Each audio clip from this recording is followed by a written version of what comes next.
በመጪዎቹ ወራት በወልቃይት ላይ የታቀደው ምንድነው? በሰሜን ኢትዮጵያ የሚታየው ውጥረት የፕሪቶሪያን ስምምነት ሊጥስ የሚችል አደገኛ አዝማሚያ እየሆነ መጥቷል የሚሉ ሪፖርቶች ከወጡ ሰነባብተዋል። የህወሓት ጀነራሎች ከሱዳን እስከ አስመራ የተዘረጋ አዲስ ስትራቴጂ ስለመንደፋቸውም ከሰሞኑ የተጋለጠ አንድ የህወሓት ጀነራል የአስመራና የሱዳን ጉዞ ይፋ አድርጓል። ህወሓት ኤርትራና ሱዳን የጀመሩት አዲሱን እቅድ በተመለከተ የቀድሞ አጋራቸው ጀነራል ጻድቃን ገብረተንሳይ ያጋለጡት ጉድም መነጋገሪያ ሆኗል። በአንጻሩ የህወሓት ጀነራል ምግብ ኃይለ ባለፉት ተከታታይ ቀናት ይፋ ያደረጓቸው ንግግሮች ህወሓት አንዳች ነገር ለማድረግ መዘጋጀቱን በግልጽ ያረጋገጡ ሆኗልም ተብሏል። በዚህ መሃል በመቀለ የህወሓት ጦር የተቃውሞ ሰልፍ ማድረጉ እየተሰማ ይገኛል። ሰላም ጤና ይስጥልን ወደ ሸገር ታይምስ ቤተሰቦች እንዴት አላችሁ? የመረጃ ቅኝታችን በመግቢያችን ላይ ያደመጣችኋቸውን ርዕሰ ነጥቦች በዝርዝር የሚዳስሱ ይሆናል። እንደተለመደው እየሰማችሁን አብራችሁን ቆዩ የዘወትር አክብሮታዊ ግብዣችን ነው።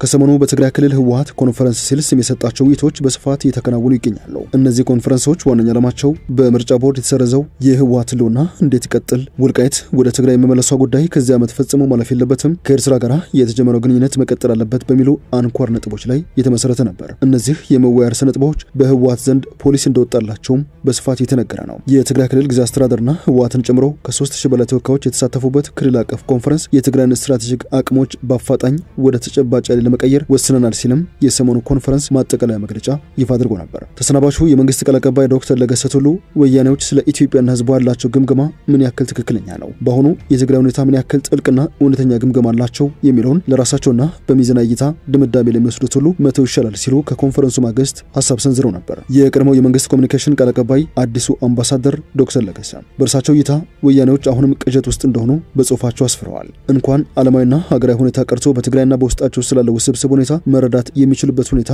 የለም ያሉት ዶክተር ለገሰ በማርክሲዝም ሌኒኒዝም አስተሳሰብ ተቸንክረው ቀርተዋል። አዳዲስ አስተሳሰብ ማመንጨት ቀርቶ ከነባራዊ ሁኔታ ጋር እንኳን መላመድ ከሚችሉበት ሁኔታና ዝግጅነት የላቸውም። ዛሬም እሳባቸው ጠመንጃነት ነው። እንደቀደመው ድርጊታቸው የትግራይን ወጣት ወደ እሳት በመማገድ ንግስናቸውን ማቆየት ይፈልጋሉ። እናም ወያኔዎች ሰከን ብለው ነገሮችን መመልከት መረዳትና መገንዘብ ይችሉ ለሁሉም ይጠቅማል ሲሉ ነበር በመቀለ እንደዚሁም በትግራይ ክልል የተለያዩ ቦታዎች የተካሄዱ ኮንፈረንሶችን በተመለከተ ሐሳብ የሰነዘሩት። ህወሓት ግን ከዶክተር ለገሰ ቱሉ የተለየ እሳቤ ላይ ነው። ኮንፈረንሱ መንግስት የህወሓትን ህጋዊ ሰውነት እንዲመለስም ጥያቄ ቀርቦበት በትግራይ በኤርትራና አፍሪካ ቀንድ ላይ አንዣቧል ያለው ጦርነት ከጊዜ ወደ ጊዜ እየከፋ ሊሄድ እንደሚችል የተነተንኩበት የኤርትራ ህዝብ ለሰላም እንዲሰራ በኮንፈረንሱ ጥሪ ያደረኩበት ነው ሲል ሞግተዋል። የፌደራል መንግስቱም የጠመንጃ አፈሙዝን በመተው ለፖለቲካዊ ውይይት እንዲዘጋጅ ጥሪ ለማሰማት ነው ቢልም ሰሞኑን አነጋጋሪ ቃለ ምልልስ አድርገው የነበሩት ሌተና ጀነራል ጻድቃን ገብረተንሳይ ግን በዚህ አይስማሙ። ህወሓት ከላይ እስከ ታች ህዝቡን በስብሰባ ጠምዶ ያዘው ምዕራብ ትግራይ ለማስመለስ ድጋፍ እንድታደርጉልኝ ነው የሚል ጥሪ ለማቅረብ እንደሆነም ይሞግታሉ። ያሞኑ ህዝቡ አልተቀበለውም። ይባስ ብሎም ወደ ሀገራችን ጦርነት ልትስቡ ነው ብሎ ተቃውሟል ይላሉ። እርሳቸው ግን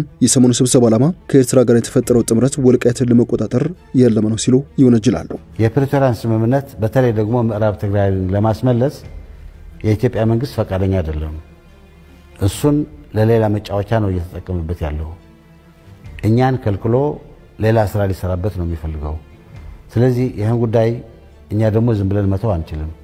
ይህን ለማስመለስ ከኢሳያስ መንግስት ጋር ሆነን አቅማችንን የሱንም እርዳታ ይዘን ምዕራብ ትግራይን ለማስመለስ ጫና እናድርግ በሚል አይነት ነው የሚጀምር የነበረው። ሌተናል ጀነራል ጻድቃን ገብረተንሳይ በዚያ በቁም ህወሓት በኤርትራና በሱዳን በኩል የጦር መሳሪያዎችን እያስገባ ነው፣ በግልጽ ጦርነት ለመጀመርም እንቅስቃሴ ውስጥ ናቸው ሲሉ መናገራቸው ይታወሳል። ጻድቃን ጽምዶ የሚለው ጥምረት በዋናነት ህወሓትና ኤርትራ የጀመሩት ሲሆን የመጀመሪያው ዓላማቸው በወልቃይት በኩል የሱዳንን ድንበር ማስከፈት ነው፣ ምዕራብ ትግራይን እናስመለስ በሚል ህዝቡንም የሚኮረኩር አጀንዳ እየቀሰቀሱ ነው በማለት ጉዳዩን ለፌደራል መንግስት ግልጽ አድርገዋል። ከዛም በሱዳን የሚገኘውና ራሱን አርሚ ሰባ ብሎ የሚጠራውን ኃይል በትግራይ ከሚገኘው ታጣቂ ቡድን ጋር ማቀላቀል እንዳቀዱ ከዚህ ቀደም በብዙዎች ዘንድ ሲነገር ቆይቷል። ለዚህ ደግሞ ከህወሓት ጀነራል መኮንኖች አንዱ የሆኑት ጀነራል ፍስሐ ኪዳኑ ወይንም ፍስሐ ማንጆስ አስመራና ፖርት ሱዳን ለሁለት ወራት ቆይተው ተመልሰዋል የተባለው ይህንን ደግሞ የምዕራብ ግንባር ወታደራዊ አዛዥ በሚል በህወሓት በኩል የሚጠሩት ጀነራል ምግብ ኃይለ በሳምንቱ መጨረሻ በተከናወነ አርሚ 11 ባሉት የታጣቂዎች ቡድን መርሃ ግብር ላይ ጥያቄያችን ግልጽ ነው፣ ግዛታችንን መመለስ ነው ሲሉ በትግርኛ ያስተላለፉት መልእክት ለዚህ ምላሽ አለው።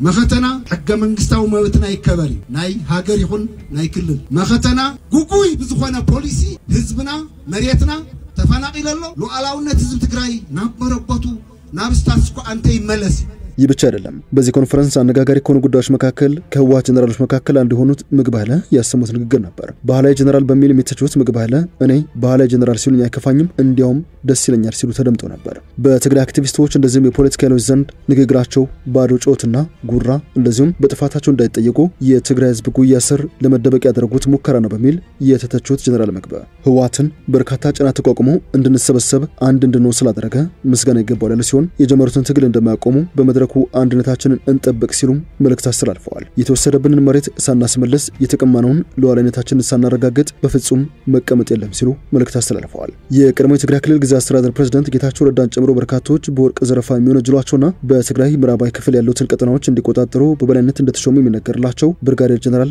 ምግብ ኃይለ አንድ ከወልቃይት ተገኘ ሲሉ የጠቀሱት ተፈናቃይ የነገራቸውን ጉዳይም ሲያጋሩ ተደምጠዋል። እኛ እጅ ሰተን ሁሉንም ነገር ስተን አርፈን ብንቀመጥ የፌደራል መንግስት ሊተወን የሚችል አይደለም እና መብታችንን የምናስከብረው በቅልጥም በጡንቻችን ነው ሲሉ ነበረ ምላሽ የሰጡት። ከነዚህ የጀነራል ምግብ ኃይለ ተከታታይ ንግግሮች በግልጽ መረዳት እንደሚቻለው ከትግራይ ተወስዷል በሚል የሚነገረው 60% የሚሆነው የክልሉ ግዛት ወይንም ወልቃይት በ2018 ዓ.ም የግዴታ መመለስ አለበት የሚል የኃይል ውሳኔ መወሰኑ ነው። ወልቃይት በዚህ ዓመት ወደ ትግራይ ግዴታ መመለስ አለበት የሚለውን ውሳኔ በህወሓት ዘንድ በሚስጥር እንደተላለፈ ደግሞ ከወደ ትግራይ የሚወጡ ጭምጭምታዎች ጠቁመዋል። ምንጮቹ አሁን ሁሉም ነገር በውሳኔ ደረጃ አልቋል የሚሉ ሲሆን የሚቀረው መቼ ወደ ሁመራ እንግባ የሚለው ነው ብለዋል። ባሳለፍነው መስከረም ወር መጨረሻ ላይ ከሱዳን የተነሱ የህወሓት ታጣቂዎች በረከት በሚባል የወልቃይት አዋሳኝ ስፍራ ጥቃት ፈጽመው የእርሻ ማሳ አቃጥለው ገበሬዎችና ጠባቂዎችን ገድለው እንደሄዱ ተዘግበዋል። ይህንን ጥቃት በተመለከተም መረጃው ለተባበሩት መንግስታት ድርጅት በሪፖርት መልኩ ደርሶታልም ተብሏል። ኢትዮጵያ በውጭ ጉዳይ ሚኒስቴር በኩል ኤርትራን በተመለከተ ለመንግስታቱ ድርጅት በጻፈችው ሁለተኛው ቅጽ ደብዳቤ ከሱዳን በኩል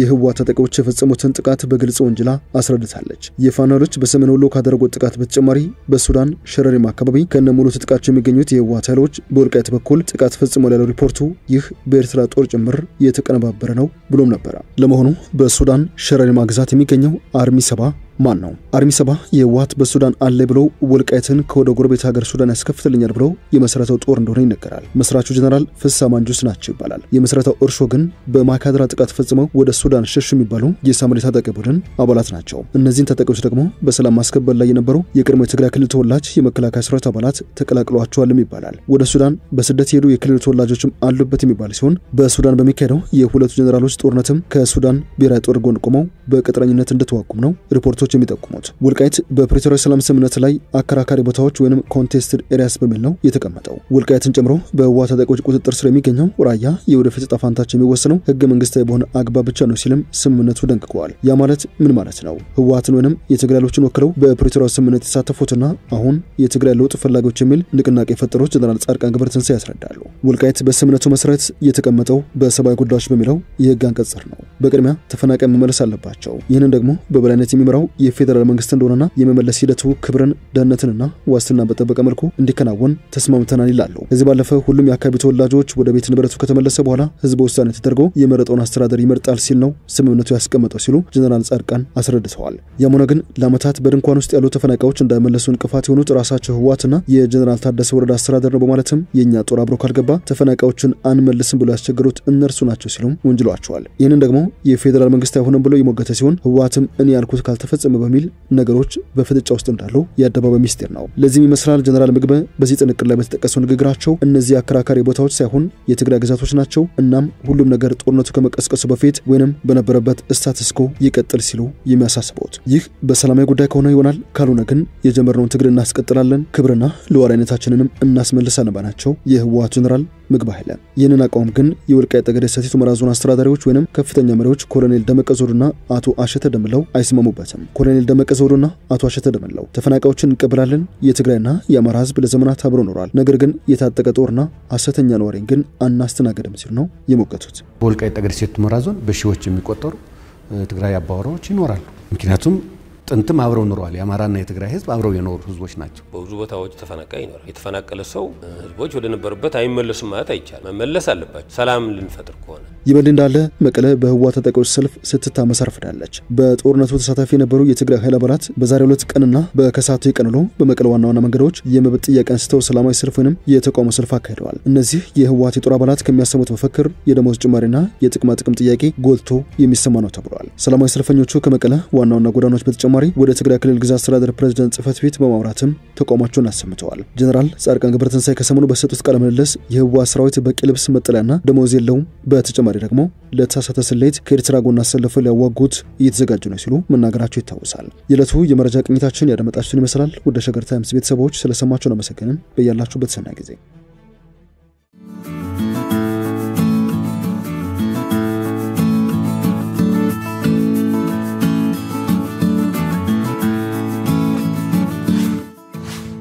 ሸገር ታይምስ ሚዲያን ሰብስክራይብ በማድረግና ደወሉን በመጫን ይከተሉን።